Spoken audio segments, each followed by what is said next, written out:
environmental health and at the University of Southern California. And he's Associate Director of Data Science in the Center for Integrative and Translational Exposomic Research. And his background is environmental epidemiology, but also data science. And his research focused on uncovering the negative impacts of environmental chemicals on metabolic disease and cancer, mainly. And he also has done amazing work in developing tools and methodologies to facilitate the integration of environmental data with multiple omic layers. And today's talk is entitled Multi-Omic Analysis Framework for Precision Health, Omic Mediation Analysis in Exposome Research. So thank you very much, Jesse, and whenever you want, the floor is yours. Great, yeah, thanks so much for asking me to talk here. And I think that this talk hopefully will build a lot on the talk from last week, because it really expands on the single omics to, as you described, expands on the single omics to look at how we might be able to do some of this analysis with multiple omics. Before I get started, I wanted to just put these resources up here. A lot of the work that I'm going to talk about was actually published in August of this year in this Environment International paper. And so, you can pull this up and follow along there. We also have an R package. Right now it's just on GitHub, but it'll be on CRAN soon, as well as a tutorial that's on GitHub that you can check out as well. So as a quick overview, the goal of this talk is really to illustrate how multi-omics data approaches can be applied to real data, and what you might actually get if you apply these different approaches. For this example, I'm going to use the Helix data set with exposure to maternal mercury. The outcome is liver injury, and I'll demonstrate these approaches with 5 different omics layers. And the goal of these analyses is really to identify, is to use these 3 different approaches that I'll describe in a little bit more detail. Those include high dimensional mediation, mediation with dimensionality reduction or clustering, and quasi-mediation. And each one of these, hopefully by the end of the talk, will I'll be able to kind of describe why and when you might want to use these different approaches. One thing I'm not going to touch on too much, but it sounds like was addressed in the sessions last week, is the different assumptions that you might need to make to draw causal conclusions from this type of work. But if you are interested in that, you can either refer back to the paper, or it sounds like last week's session as well. So in this work, we really defined, the goal of this was to use existing resources, existing tools, and put everything into a framework that could actually integrate exposure data, multiple omics data, and outcomes. And the basis is, it's based on these 2 different components. The first is different components for mediation. I just mentioned this. It's high dimensional mediation with latent factors and integrated or quasi-mediation. The other approaches are ways that you can actually integrate multi-omics data sets. So this includes early integration, where you just simply concatenate all of the different omics data sets into a single matrix. Intermediate integration, where you combine all of the omics through inference on a joint model. So you model everything jointly in a single model. And late integration, where you model each of the omics data sets separately with the assumption that basically you're getting different information from each of the different layers. So I'll talk through each of the different components pretty quickly, and then I will describe these in more detail later. But here's a visualization of kind of the conceptual diagram of each of these for high dimensional mediation. So the goal with high dimensional mediation, the way that we framed this, is to identify molecular level traits that inform on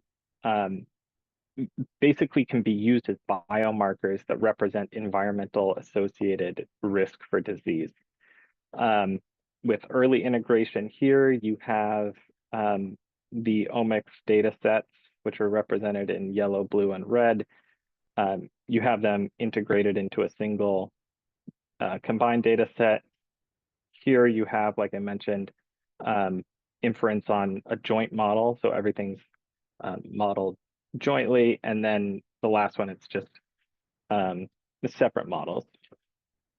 For mediation with latent factors, this is a two-step approach where you estimate these latent factors first.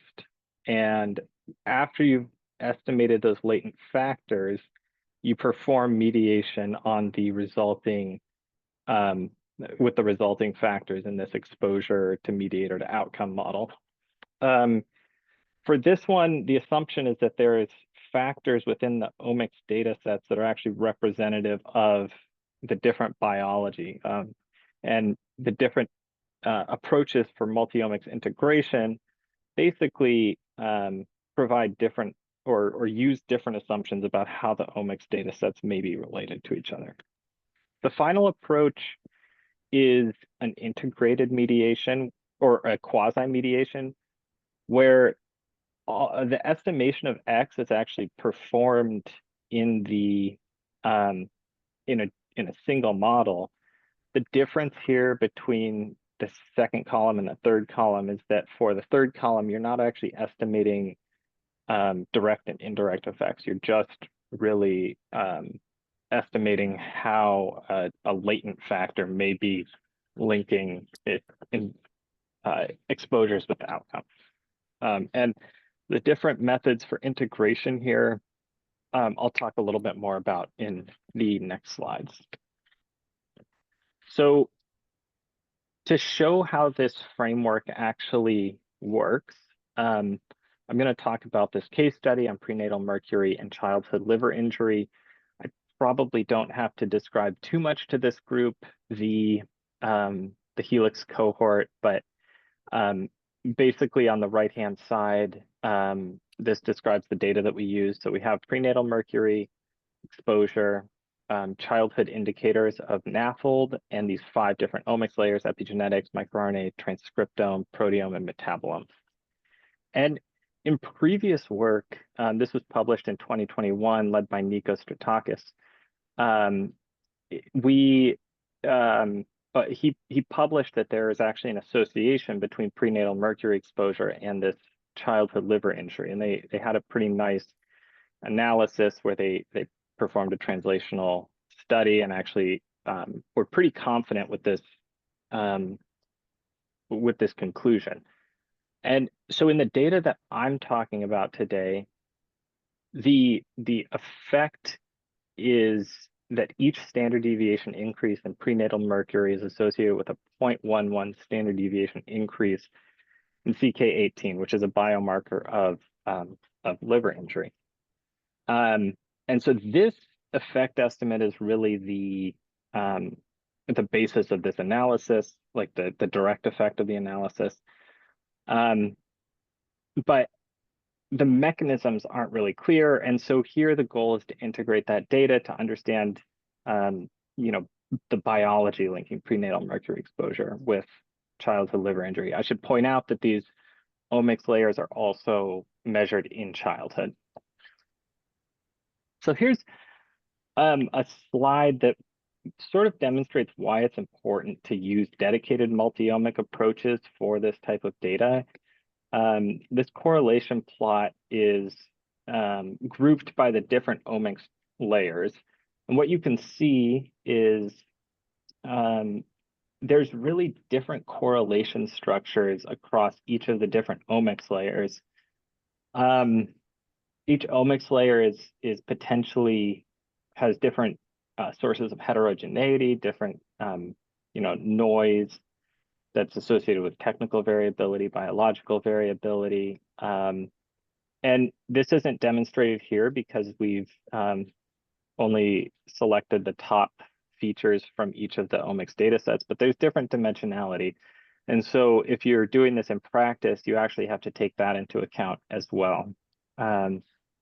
So this sort of demonstrates, again, why you need to actually account for these differences when you're doing this sort of analysis. So the first approach, now I'm going to talk about high dimensional mediation. And the goal of this is to identify these omic profiles that represent, well, by omic profiles, I mean individual molecular traits that represent features that are linking the exposure and the outcome. And these approaches are relatively well established in the literature for early integration and late integration. So for early integration, so early and late are both the same because they have you're basically just using a single matrix of the omics data sets. And so there's several approaches out there. There's HEMA, the R package HEMA. There's a package called BAMA. Here we demonstrate it with HEMA. But the intermediate integration has not necessarily been defined before. And so in this paper, we defined a new approach for high dimensional mediation with intermediate integration. This is based on the Sobel product of coefficients approach, which basically, so it's a couple steps. The first step is to, so I don't have enough time to fully walk through all of this, but basically it uses group lasso to model, allow for different tuning parameters on each of the omics layers. And that actually takes into account the different dimensionality and different correlation structures. And using that, we then use the Sobel product of coefficients to identify the mediation effect for each individual feature. This approach is implemented in that R package that I mentioned at the beginning. So when we look at these, here's an example, or here's the results of the early integration. What these show is alpha, beta, and total effect. So the alpha, if I go back to here, is the exposure to the omic. Beta is omic to the outcome. And then the bottom row here is the percent total effect mediated. So basically, of all of the 5 omics layers, this data set or this approach identified a couple DNA methylation CPGs and a couple gene transcripts that mediated this effect. When we perform intermediate integration, it's kind of interesting what we see, which is we get a more sparse effect. And so this is nice. This actually shows that the goal of this approach is sort of to actually get a sparse effect or a sparse data set, because the higher the dimensionality of the results, the more there's potentially correlation between them, and that might be an issue for the interpretability. The goal of this is really to get features that are not correlated to each other, that are really representing different biological pathways or different processes. For late integration, and this might be something that you would expect, this is performing mediation on each of the different omics separately. This approach actually gives you the most features, and so that is sort of what I'm saying, that if you actually look at these separately, you get more features. We can then look at the correlation between these features and see that this approach really identifies features that are uncorrelated for the most part. There's a little bit more correlation between the features that are identified in late integration than the other two, but for the most part, these are not that correlated to each other. Of note here, I'm not going to spend too much on the biological interpretation of these results, but the most interesting result, I think, was that across all of the approaches, we identified the CPG that's on this EMP2AIP1 gene. This is related to glycogen synthesis, and there's been experimental studies that have actually shown that the gene expression decreases following methyl mercury exposure, and animal studies linking this to hepatic lipid accumulation and metabolic associated fatty liver disease. So this was really interesting for us to see that this kind of, no matter what the approach, we're still able to identify these biologically relevant features that have previously been shown in these experimental studies. So this is just a summary of those high-dimensional mediation approaches. When you have early integration, it accounts for the correlations between all features, and the selected features are relatively independent. With the intermediate integration, it takes into account the different correlations between the different features, but it's not fully. So this is kind of the in between early and late integration. Hema then identifies more features across all of the omics layers, and depending on the context, different approaches could be useful. So I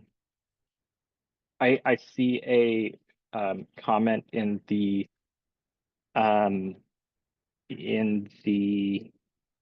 chat. Does high-dimensional mediation with intermediate exposure mediator interaction? So it doesn't necessarily take into account the exposure mediator interactions. So that's a good point. The way it's modeled right now, we couldn't do that, but it's an easy extension. And so if you're interested in that, you can definitely modify the code that we've set out. We could talk more about that later. Okay, so the second approach is mediation with latent factors. And since this approach doesn't rely on any sort of, there's no penalty here, so there's no feature selection. This is really better for biological mechanisms because you can identify these correlated features across all of the omics layers, and those correlated features may represent biological pathways that are kind of across the omics layers or within the omics layers. So the overall approach that I'll show here is based on this two-step approach. I've already mentioned this, and I'm going to talk mostly about how we would do this with intermediate integration. The figure here, sorry for the, this title should actually be more general. The idea here is that you take all of your omics data sets and you perform some sort of dimensionality reduction. In this example, we then tested the mediation using Hema, the same package that we used for the first approach. In the early integration approach, the dimensionality reduction that we used is just principal components analysis that's performed across all of the omics layers combined. For this data, that actually wasn't very interesting, so I'm not going to show those results. The results I'm going to focus on was the approaches where we use Jive. So Jive stands for Joint and Individual Variance Explained. It's a method that identifies variance across both the joint, so these joint variance factors, which is variability across all of the omics layers, or individual variance. So when we perform Jive on this data, so this is now that step one, this doesn't have anything to do with the exposures. We see that these joint factors actually explain more variants in the microRNA proteins and metabolites than in the methylome and transcriptome. So that's these black bars along the bottom. The individual variants that were identified explain variants in each of the individual omics layers. And then the residual variants, there's more kind of unexplained variants from methylome and transcriptome in this approach.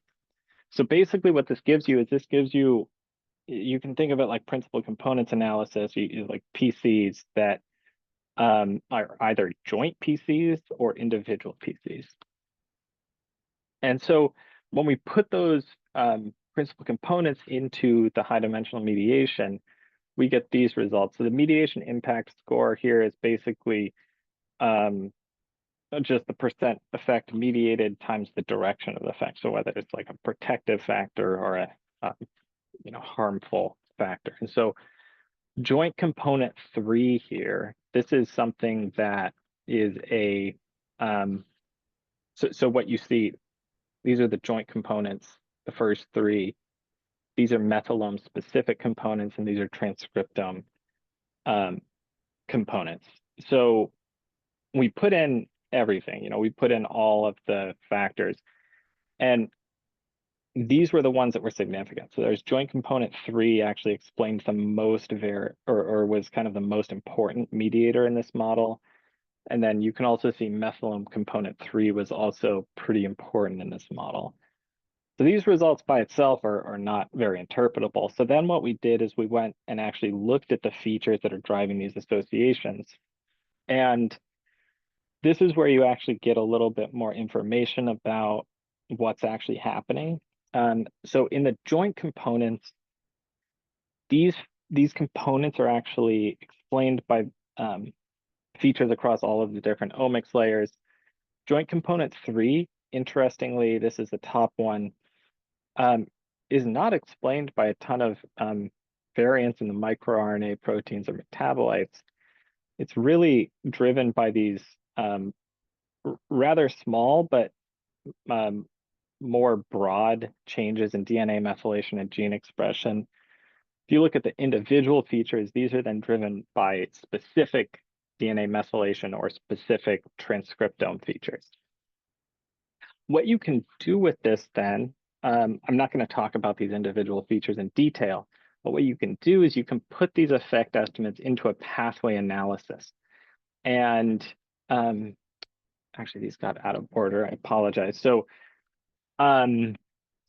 this is now comparing across all of the different approaches. So I didn't show early or late integration for the mediation effects, but I'm going to show the pathway results here. So for the early integration, we identified 4 components that were significant mediators.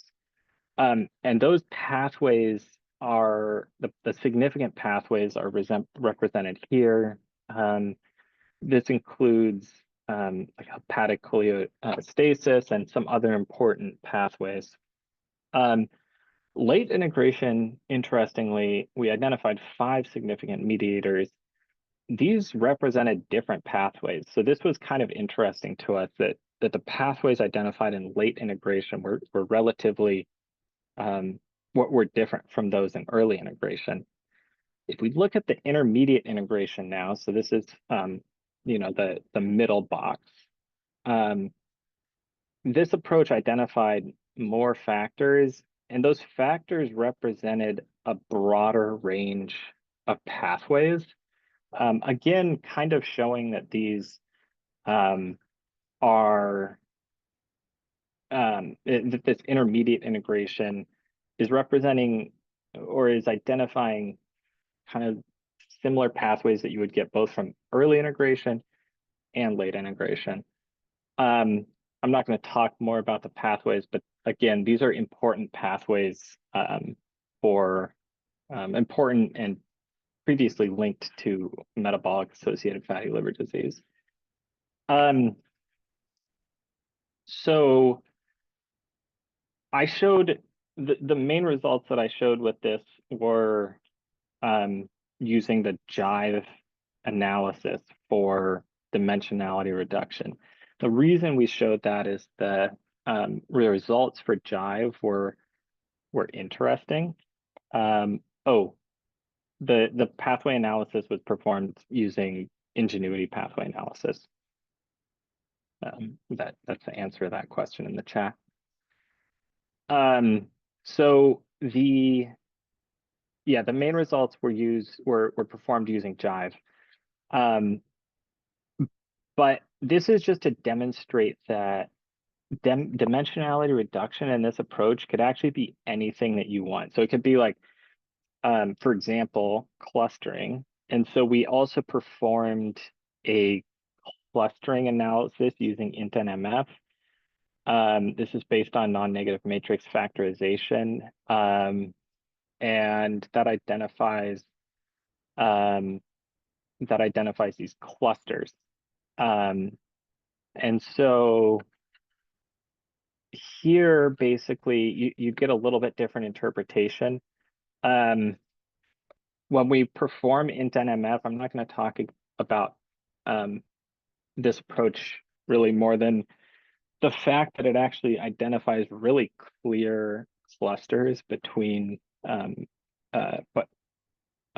with this approach. So it actually clusters the participants really nicely based on their different omics profiles. This is the similarity matrix between the individuals based on their clusters. And this is the silhouette width demonstrating that the clusters are actually really nicely defined based on the omics profiles. So what you would do is you would take these clusters, this cluster assignment 1, 2, or 3, and use that in the mediation framework. In this data, that actually didn't work. None of the clusters were significant mediators, but it's something that you could always try with your data. An extension of this method that this is sort of answering the question in the chat, is that here we show it with multiple omics data sets, but you could easily extend this method. And we've been kind of working on this with some other projects. This could also represent a single omics data set that is, for example, same omics measured on different omics technologies, so LC-MS and NMR. And the reason that works is because it's already accounting for the fact that there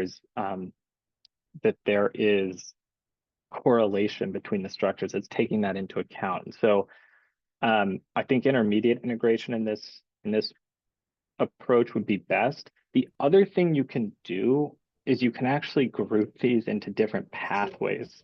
So you could have like a lipid pathways as one omics layer. You could have amino acid pathways as another, and that actually would then represent something slightly different, but still those give interesting results when you do it that way. So hopefully that answered that question. So the third approach then that I want to talk about is this integrated or quasi-mediation. This approach is really designed to identify these high-risk populations that are based on integrated information on environmental exposures, omics data sets, and potentially the outcome. So you can perform this analysis as either a supervised or unsupervised method, meaning that either for supervised, you're taking into account the exposure and the clustering. For unsupervised, you're not taking into account the exposure or the outcome in the clustering. So the method that we use here is called LUCID, which stands for latent and unknown, or latent unknown clusters. And This approach was developed by Dr. David Conti at USC initially. And in its initial form, this Bioinformatics 2020 paper, it was actually just presented as a way to integrate a single omics data set.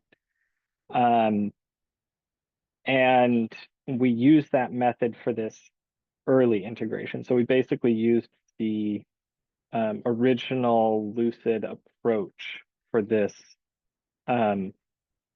this early integration, because again, you're concatenating all of the omics into a single matrix, and you just put that into Lucid and it gives you results. But as part of this paper and part of work from some of Dave's PhD students, there is a new version of Lucid on CRAN, so this version 3.0.2, which actually extends what you can do with Lucid, and it extends this to be able to incorporate multiple omics data sets. It also has some other features where it can handle block missingness, sporadic missingness, or a combination of these two.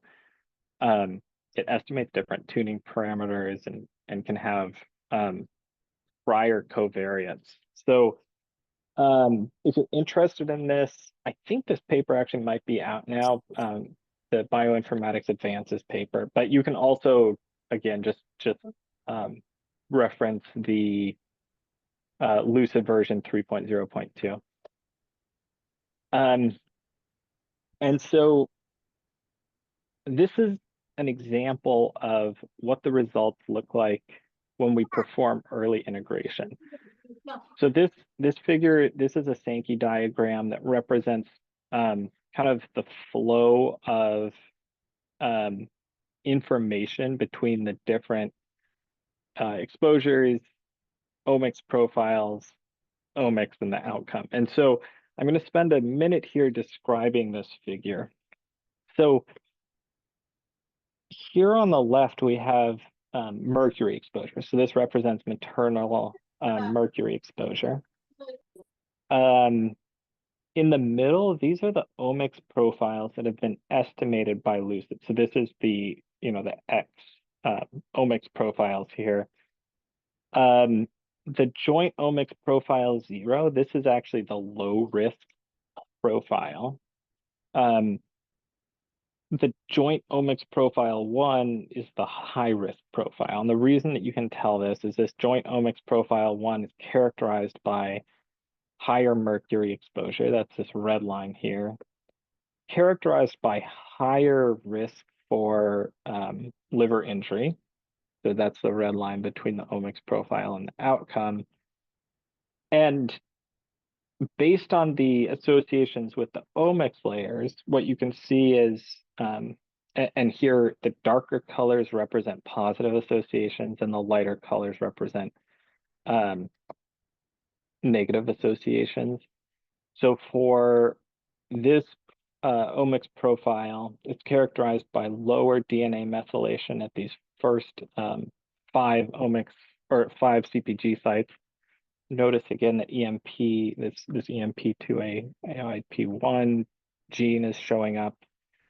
It's also characterized by different levels of gene transcription at these different non-coding, primarily non-coding gene transcripts and these different levels of microRNA expression. But this this approach is not necessarily accounting for how the omics data sets may be related to each other. And so in the intermediate integration and late integration, we can actually directly model the assumptions of how the omics data sets may be related to each other. So for intermediate integration, again, this is an extension of the previous Lucid model. We can actually model these omics data sets either in parallel, which is how we're defining intermediate integration here, or in serial, which I'll talk about in a second. This is assuming that these each omics data set, the intermediate integration is assuming that each omics data set is independently associated with the outcome. You can model interactions in this, and I'll talk about that in a second. But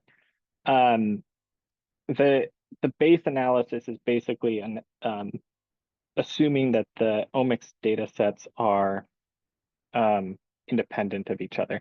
The nice thing about this is that it actually allows you to kind of compare the different risk that's kind of conferred by each different omics layer. So here, this is a more complex Sankey diagram now. And again, you see maternal mercury exposure on the left, but now instead of a single joint omics profile, you see a methylation risk profile, a microRNA risk profile, and a transcriptome risk profile. And here what you can see, it's kind of interesting, and this is somewhat similar now to the previous approaches. You can actually see that the methylation profile, because this red bar is larger than these other two bars, the methylation profile is driving a lot of the association with the outcome. So, and again, just to point this out, the consistency across the approaches, again, the EPM gene is showing up here. So this is, to kind of dig into this a little bit more, this Sankey diagram actually assumes that there's no interactions between the profiles, but you can extend this to look at interactions between the profiles by actually extracting the cluster assignments for each profile. Since the method actually assumes independence across the different omics profiles, what it does is it gives each individual a posterior inclusion probability of for each omics layer into each cluster. So each individual then is basically clustered into or assigned methylation profile 1 or methylation profile 0. And so what you can do is you can extract those and then look at how the cluster assignments are interacting to define the outcome. And so if there's two omics profiles, sorry, if there's 3 omics layers and 2 omics profiles per layer, what this does is you can define omics profiles for each group. The number of possible groups then is basically the number of omics profiles per omic layers. Sorry, that's a little bit confusing. The number of possible groups that are defined by this approach is basically an individual can either be in methylation profile 1 or 0, so that's 2 combinations. They can then be in either profile 1 or profile 0 for microRNA, so that's another 2. So now there's 4 possible groups. And then same thing for the transcriptome, that's another 2. So there's 8 different combinations of groups that are defined by this analysis. So what that allows you to do is you can actually identify these different groups and then plot them on in a network diagram. So here on the x-axis, these are increasing mercury exposure, and then on the y-axis, this is increasing NAFLD. Sorry, that should be metabolic associated MASLD now. But fatty liver disease risk. And you see these really nice groupings that are defined by different levels of mercury exposure and NAFLD risk. Group 1 has the lowest mercury exposure and the lowest NAFLD risk. Gets really interesting when you start talking about group 6 versus group 8, because group 8 actually has the highest mercury exposure. But they also have sort of an intermediate risk for NAFLD. Group 6, on the other hand, has still high mercury exposure, but it's not not the highest, but they're actually the highest risk for NAFLD. And so by actually then comparing the omics profiles for group 6 versus group 8, you can actually start to look at whether or not there's biological factors that are driving differences in the response to mercury exposure. So the omics profiles that you get from this is a little bit, this is a lot of information here, but basically what you can do is you can plot the average exposure and average outcome for each of these different groups, and see how those vary across the groups. So this is all 8 groups shown here.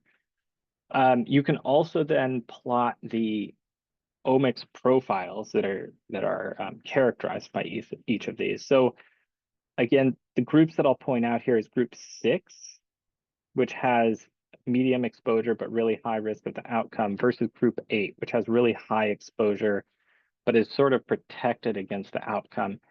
You see that both groups have methylation profile 1. So that's shown over here, what that represents.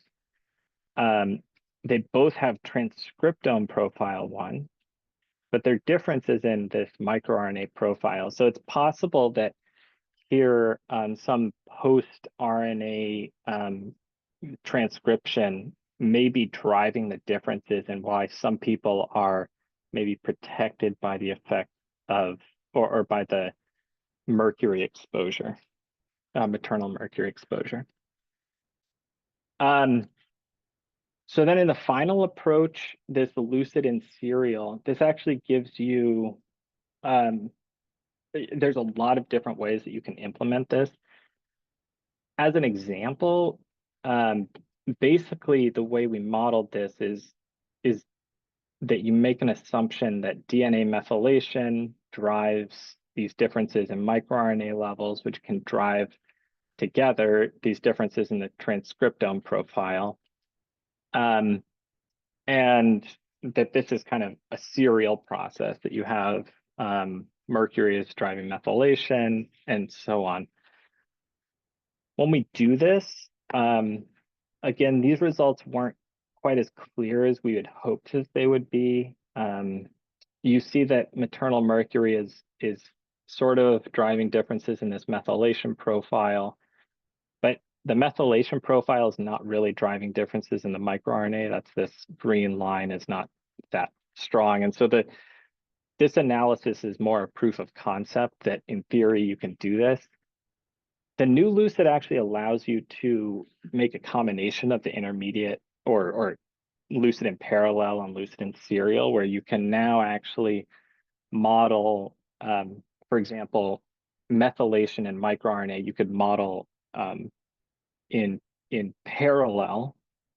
So you'd imagine shifting this microRNA profile to the left here, and then also perform in serial, where you'd have both of these profiles are driving the transcriptome profile. That's a little bit complex, and I'll refer you to the new lucid paper that's coming out in the next couple of weeks if you're interested. So the lucid analysis framework can also account for whether or not it's the exposure and outcome are continuous or factors. The difference in how you interpret it is just, for example, if the outcome is continuous versus categorical, then the association between the omics profiles and the outcome would either be interpreted as like a beta from a linear regression model versus like a log odds ratio. So it's either it's the same way that you would either interpret like linear regression or logistic regression. So that's the framework in a nutshell. And hopefully I've shown that using these different approaches can provide complementary information, but also both that each of these approaches has different strengths and limitations. A couple then summary results and concluding results is that In joint models, you're really conditioning out highly correlated variables and only selecting features that are most important across all of the omics layers. One issue with this is that some significant hits from one layer that may be correlated with causal variance from another layer, those might actually get filtered out. So the joint models are really good for feature selection, but sometimes you might miss it might be a little bit too um, too conservative. In these independent models, it actually you don't have that issue. And so some of these, it's good if you want to perform post hoc pathway analysis or have additional biological interpretation. The intermediate integration approaches typically get around that though, a little bit. So again, there's many different options for the analysis. In this example, those mostly tended to identify DNA methylation and gene expression as the most important factors. The multi-omics data integration approaches tend to work better at identifying these robust multi-omics signatures. In practice, though, the approach that you use should be really driven by your research question. And these last 2 points, it's important to consider assumptions of causal mediation analysis. And finally, extensions to multiple exposures. I really only talked about one exposure here, but Lucid is actually designed implicitly for incorporating multiple exposures. So that's really easy. The other approaches require additional kind of tag-on approaches, such as the exposure class risk scores, which were discussed in the last session. This work is a really big team effort. I especially want to acknowledge David Conti, Hong Shuang, and Kieran Jha, who were really instrumental in some of this work. And with that, I'll leave this slide open, and there's maybe a couple minutes for questions.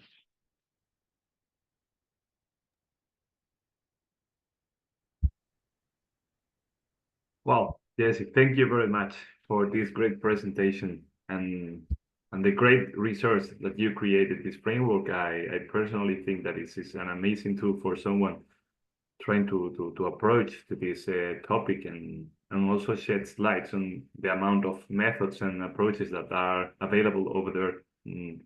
It's a really nice resource. And I think more or less you have answered all the questions in the on the chat. There is one from Ines that I think it was not answered. She's asking about how these methods, or at least in the approach with latent factors, if they are estimated taking into account exposures and outcome data at the same time, or it is independent, and later you can find that they are not associated with those factors. Yeah, that's a great point. One thing that I didn't talk about, but that's actually kind of interesting and implicit in several of these methods, is that there's actually oftentimes a pre-filtering step in these methods. So like HEMA, the R package HEMA or BAMA, these actually have a step beforehand that filters down to features that are associated primarily with the exposure and the outcome. So there's actually a pre-filtration step that often happens, even if you're not aware of it. And so that actually helps to kind of address that. And so what we did is we used that pre-filtration step across all of the approaches, and that actually sort of made that question go away. But if you don't do that and you just estimate the factors independently, yeah, there's a big risk that they're not associated with the exposure and outcome. That said, if you do that independently, completely independently, and you still find that some of those are mediating, that's a really big That's a really big and important finding. So if that works, that's great. Yeah, absolutely. Well, of course, the 1 million questions appeared about the sample size that we need to conduct this kind of analysis. Yeah, the bigger the better. In this analysis, we actually only used 420 people who had complete data across all of the omics data sets. The new Lucid approach has extensions for, like I said, missing data that actually work pretty well. But the more, the better. And validating in external data sets is always kind of the best approach, but we weren't able to do that with this kind of proof of concept study. All right. And in the meantime, people decide to put more. I have a personal questions related to intermediate integration approach with latent factors. You presented the Jive. I wonder if is there a way in this method to account for the interlayer cross-omic correlation? Like if you have an a priori assumption about maybe metabolites and proteins are more correlated each other than proteins and DNA methylation, can you kind of incorporate this information for creating these joint latent components, or isn't possible with you? So the Jive approach, I don't think there's a way to, in that approach, there's not a way to set priors on the analysis like that. It sort of estimates those correlations itself based on your data. There are ways that there are different clustering approaches where you can set, define priors based on that sort of biological information. But that's kind of the nice thing about that approach, is that you can use anything that you want, any multi-omic clustering approach or multi-omic dimensionality reduction approach. Okay, so I think that's all for today. Thank you very much, Jesse, and thanks to everyone for attending this session. We will continue, not next week. We will skip next Wednesday, but in the next week, we will continue with our workshop. In this time, we will pass to the part of interpreting the omics, the biological signatures. One of the questions was about how this nice figure was generated and the pathway analysis with Ingenuity. The session will be given by Dr. Lea Maitre and will be about how to use networks and external knowledge databases for interpreting this multi-omic signature. So thank you very much and see you in the next session. Thanks, everyone.